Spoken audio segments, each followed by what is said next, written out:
আসসালামু আলাইকুম। সবাই কেমন আছেন? আশা করি ভালো আছেন। আমি আজকে চিংড়ি মাছ দিয়ে বড় চিংড়ি যে এখানে পাটায় বেটে নেব, চিংড়ি মাছের বড়া বানাবো। মুসুরির ডাল দিয়ে চিংড়ির বড়া। তো এই যে মুসুরি ডালগুলো ভিজিয়ে রেখেছি, ফুলে গেছে। এখানে পাটায় বেটে নেব, বেটে ভর্তার জন্য বড়া চিংড়ি মাছের ডাল দিয়ে চিংড়ি মাছের বড়া তৈরি করার জন্য পাটায় বেটে পিষে নেব, পেস্ট বানিয়ে নিব। তো ফিরে আসছি পেস্ট বানিয়ে। চিংড়ি মাছের সবগুলো বড় বড় চিংড়ি মাছের মাথা আর বড় সাইজের চিংড়িগুলো তো এখন পাটায় বেটে ফিরে আসতেছে। এই যে আমি চিংড়ি মাছগুলো পাটায় বেটে নিলাম, দেখুন এতটুকু হয়েছে।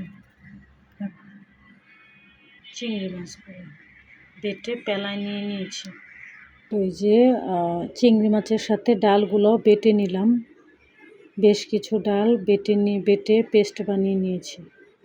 এখানে আছে কাঁচামরিচ, পেঁয়াজ কুচি, 7 থেকে 8টা কাঁচামরিচ, 2-3টা পেঁয়াজ কুচি মিডিয়াম সাইজের, রসুন কুচি 2-4-5 কোয়া, ঠিক আছে? তো বেটে নিচ্ছি। সাথে দিয়ে দিচ্ছি 1 চামচ পরিমাণ লবণ, 1 থেকে 1.5 চামচের মতো লবণ, পরে লাগলে আবার দিব। এই ডাল, তারপর চিংড়ি, তারপরে যে পেঁয়াজ, মরিচ, রসুন, এগুলা আপনাদের পছন্দ মতো কম বেশি বাড়িয়ে কমিয়ে নেবেন, যে যতটুকু খেতে চান, ঠিক আছে? আমি আমার মতো করে তৈরি করে নিচ্ছি, বানিয়ে বেটে নিচ্ছি, ঠিক আছে? চিংড়ি মাছের বড়া বানানোর জন্য, চিংড়ি মাছ আর ডালের বড়া বানানোর জন্য। এই যে আমার পেঁয়াজ, মরিচ, রসুন, একটু লবণ, 1.5 চামচ লবণ দিয়ে বেটে নিলাম পেঁয়াজের মিশ্রণটা। তো গাছ এই যে আমি সবগুলো একসাথে নিয়েছি। বেশ কিছু পরিমাণ ধনিয়া পাতা কুচি, তারপর হচ্ছে দেখেছি তো এই যে চিংড়ি মাছগুলা থেতো করে তারপরে ভালো করে বেটে নিয়েছি, ঠিক আছে? চিংড়ি মাছ 7টা আস্ত চিংড়ি মাছ, আর চিংড়ি মাছের মাথা আলাদা, মানে একসাথে অনেকগুলো চিংড়ি মাছ, ঠিক আছে, নিয়ে বেটে নিয়েছি। আর ডাল বেটে নিয়েছি। আর এখানে হচ্ছে যে পেঁয়াজ, কাঁচামরিচ, রসুন সব কিছু লবণ দিয়ে সব কিছু একসাথে বেটে নিয়েছি। তো এখন একসাথে মিশাবো হাতে মাখায়। আর এখন গুঁড়া মশলাগুলো দিয়ে দিচ্ছি 1/2 চামচ পরিমাণ হলুদের গুঁড়া, ধনিয়া কুচি তো দিয়েছি বেশ কিছু পরিমাণে, তারপরে ধনিয়া গুঁড়াটা 1/2 চামচের মতো দিয়ে দিলাম। দিয়ে দিচ্ছি 1/2 চামচেরও কম পরিমাণে জিরা গুঁড়া। তো গুঁড়া মশলাগুলো সব দিয়ে দিলাম। এখন সব একসাথে মিশিয়ে নেব হাত দিয়ে ভালো করে। তো মিশিয়ে ফিরে আসছি। আচ্ছা, একটু আলতোভাবে ভালোভাবে হাত দিয়ে কষলিয়ে ভালোভাবে মিশিয়ে নিতে হবে সবগুলো, ঠিক আছে?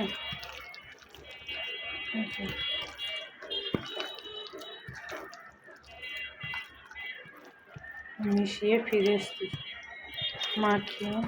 মাশাআল্লাহ, অনেক সুন্দর একটা ঘ্রাণ বের হয়েছে, ফ্লেভার।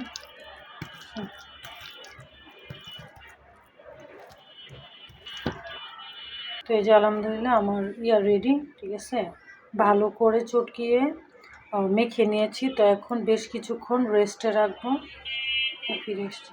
তো ভাজার সময় আবার দেখো। তো এখন মিনিট কয়েক, প্রায় অনেকটা সময়, ঘন্টা খানিক রাখলে বলো, অনেক সময় মিনিট করে রাখবো, পরে ভাজবো। তো ভাজার সময় আবার দেখো।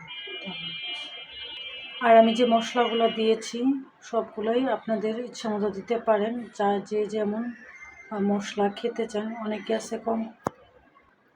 অনেকে আছে কম মশলাও খায়, আবার বেশিও খায়, ঠিক আছে? তো স্বাদ অনুযায়ী, ঠিক আছে, আপনি স্বাদ যেমন চান ওই অনুযায়ী মশলা কমিয়ে বাড়িয়ে নেবেন। আমি আমার মতো করে গুঁড়া মশলাগুলো অ্যাড করে নিয়েছি, ঠিক আছে? তারপর আপনারা চাইলে আমার টেনশন অনুযায়ী মিক্স করে মশলাগুলো, তারপরে পরে যদি লাগে, মনে হয় যে প্রথমে কিছু অল্প অল্প দিয়ে মিক্স করে তারপরে যদি লাগে দিয়ে নেবেন, সেটাই ভালো। মেখে রেখেছিলাম মসুরির ডাল আর হচ্ছে যে চিংড়ি মাছ মেখে রেখেছি। এখন বড়া বানাবো। ফ্রাই প্যান গরম হয়ে গেছে, তেলও গরম হয়ে গেছে। তেল দিয়ে দিচ্ছি বড়াগুলো চকচকে।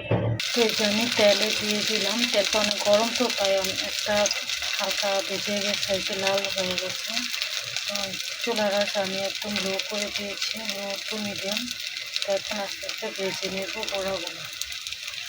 আর একটা স্কিপ করেছি আমি অফ ক্যামেরায়, আরও সামান্য কিছু 2টা মিডিয়াম সাইজের পেঁয়াজ কুচি করে উপর দিয়ে আবার একটু দিয়ে দিয়েছি, স্বাদটা ভালো হবে। দেখেন উল্টে পাল্টে অনেকটাই ভাজা হয়ে গেছে, আর কিছুটা হবে। উল্টে পাল্টে এভাবে ভেজে নিতে হবে। তবে আমার আজকের রেসিপিটা যদি মসুর ডাল আর চিংড়ি মাছের বড়া রেসিপিটা যদি আপনাদের ভালো লাগে তাহলে বাসায় ট্রাই করে কমেন্টসে আমাকে জানাবেন। আর আমার আজকের বড়া রেসিপিটা যদি ভালো লাগে তাহলে লাইক করে এবং সাবস্ক্রাইব করে পাশে থাকবেন প্লিজ। ঠিক আছে, গাইস দেখেন মাশাআল্লাহ দেখতে কত সুন্দর হয়েছে বড়াগুলো। বাকি বড়াগুলো আমি ভেজে নেব, আপাতত 2টা ভেজে আপনাদেরকে দেখালাম। ঠিক আছে, তো সবাই ভালো থাকবেন। আসসালামু আলাইকুম। চিংড়ি মাছ, মসুর ডাল দিয়ে চিংড়ি মাছের বড়া।